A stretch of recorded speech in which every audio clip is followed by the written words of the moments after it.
बहुत समय पहले की बात है।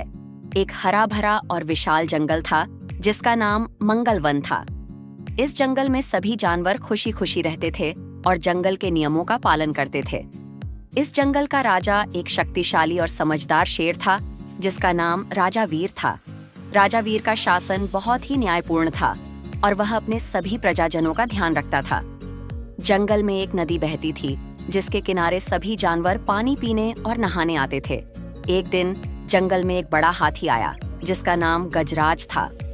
गजराज बहुत ही बलशाली था, लेकिन उसका स्वभाव बहुत अहंकारी था। उसने सोचा कि वह अपने बल के दम पर जंगल के सभी जानवरों को अपने अधीन कर सकता है। गजराज ने जंगल के जानवरों को डराना शुरू कर दिया। वह छोटे जानवरों को सताता और उनकी जगहों पर कब्जा कर लेता। जानवर डरकर उससे दूर रहने लगे और गजराज का आतंक पूरे जंगल में फैल गया। एक दिन गजराज ने जंगल के तालाब पर कब्जा कर लिया और सभी जानवरों को वहां आने से मना कर दिया। यह खबर राजा वीर के पास पहुंची। राजा वीर ने तुरंत एक सभा बुलाई और सभी जानवरों से कहा, हमें मिलकर इस समस्या का हल निकालना होगा। गजराज को यह समझाना होगा कि यह जंगल सबका है और किसी एक का अधिकार नहीं है। हमें अपनी एकता और सहनशीलता का परिचय देना होगा। सभा में एक चतुर खरगोश जिसका नाम चतुरु था ने कहा, महाराज, हमें गजराज को उसकी गलती का एहसास कराना होगा। हमें उसे दिखाना होगा कि अकेले ताकत से कुछ नहीं होता, बल्कि एकता और बुद्धिमानी से ही सब कुछ संभव है।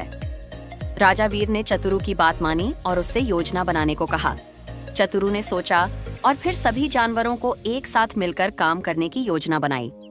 उसने सबको बताया कि वे गजराज को उसकी ही चाल से हराएंगे। अगले दिन सभी जानवर तालाब के पास जमा हुए और चतुरु ने गजराज से कहा, गजराज, हमें मालूम है कि तुम बहुत बलशाली हो, लेकिन क्या तुम इतने समझदार भी हो? क्या तुम हमारे साथ एक प्रतियोगिता में शामिल हो सकते हो?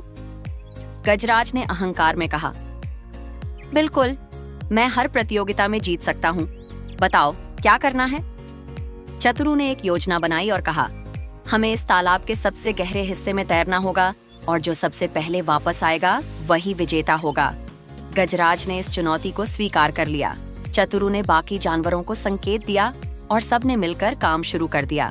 उन्होंने तालाब के किनारे पर कुछ पत्तों और लकड़ियों का ढेर लगाया और उसे एक विशाल आकृति का रूप दे दिया, जिससे तालाब और भी गहरा दिखाई दे। गजराज ने जब यह देखा तो वह बहुत घबरा गया। उसने सोचा कि तालाब बहुत गहरा हो गया है और वह इसमें तैर नहीं पाएगा। वह डर के मारे पीछे हट गया और चतुरु ने उसे समझाया, देखो गजराज, केवल बल ही नहीं बल्कि बुद्धिमानी और एकता भी आवश्यक है। हम सब ने मिलकर यह योजना बनाई और तुम्हें दिखाया कि अकेले कुछ भी संभव नहीं है। गजराज को अपनी गलती का एहसास हुआ और उसने सभी जानवरों से माफी मांगी। उसने वादा किया कि वह अब कभी किसी को परेशान नहीं करेगा और सबके साथ मिलकर रहेगा।